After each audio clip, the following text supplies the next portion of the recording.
So I'm here today with our dietitians from Be Fit Food, Laura and Rachel, and we're preparing some healthy barbecue food. Healthy yet delicious. So we've got a satay tofu that we're doing here.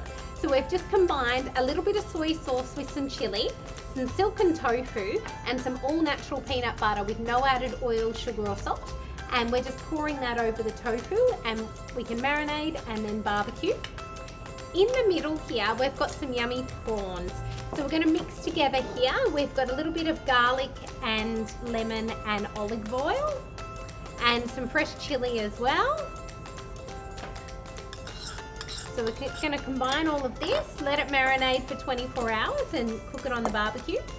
And over here, we've got some oregano, some thyme, and some olive oil, lemon, and garlic as well.